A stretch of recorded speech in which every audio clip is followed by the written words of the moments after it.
ከዕለታት አንድ ቀን በአንድ ውብ በሆነ የደጋ መንደር ውስጥ አቤል የሚባል ደግ ሕፃን ይኖር ነበር። መንደሩ በለምለም እርሻዎች የተከበበና በግርማዊ ወንዝ ዳርቻ ላይ ያለ ሰላማዊ ቦታ ነበር። አቤል በሚኖርበት በዚህ ውብ መንደር ላይ ታዲያ አንድ ቀን ድንገት ድርቅና ጨለማ ሰፈነ። የቀድሞ ለምለም እርሻ ደረቀ፣ ወንዙም መድረቅ ጀመረ። የመንደሩ ሽማግሌዎች በረከቱ የተቋረጠው በጥንታዊ ዋሻ ውስጥ ያለው የብርሃን እንቁ ብርሃኑን በማጣቱ ነው። ይህንን እንቁ መልሶ ሊያበራ የሚችለው ግን ንጹህ ልብ ያለው ልጅ ብቻ ነው የሚል ትንቢት ተናገሩ። አቤል ይህንን ተልእኮ ለመወጣት ቆርጦ ተነሳ።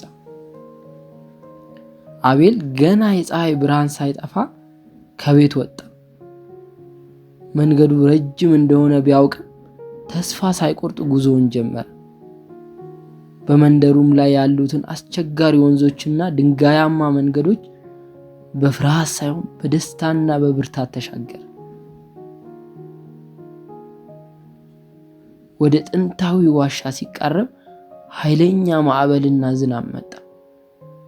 አቤል መጠለያ ፍለጋ ወደ አንድ ገደላማ ዋሻ ሲገባ የዋሻው ዘበኛ ከሆነውና ለዘመናት እንቁን ሲጠብቅ ከቆየው ግርማዊ አንበሳ ጋር ተገናኘ። አንበሳው የአቤልን ንጹህ ልብና ድፍረት ሲረዳ ከማዕበሉ ከለላ በመሆን በሰውነቱ ሙቀት አቤልን አቀፈው። ከዚያም አቤል ብቻውን ሊያገኘው የማይችለውን ምስጢራዊ መንገድ እየመራ ወደ ዋናው መሰዊያ ወሰደው።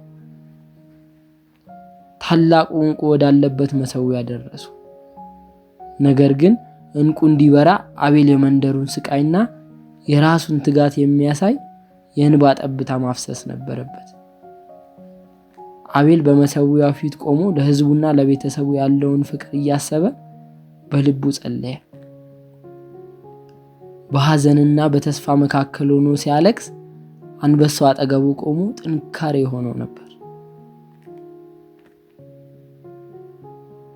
የአቤል ንጹህ እንባ እንቁን እንደነካው እንቁ በኃይለኛ ሰማያዊ ብርሃን መብራት ጀመረ። ያ ጨለማና ማዕበል በአንድ ጊዜ ተገፈፈ።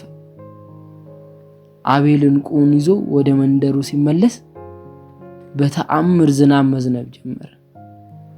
ሰማዩን በቀስተ ደመና አጌጠ። አቤልና ጓደኛው አንበሳው ለመንደሩ ሕይወትን መለሱ። ሕዝቡም አቤልን እንደ ጀግና፣ አንበሳውን ደግሞ እንደ መንደሩ ጠባቂ አድርገው በታላቅ ደስታ ተቀበሏቸው።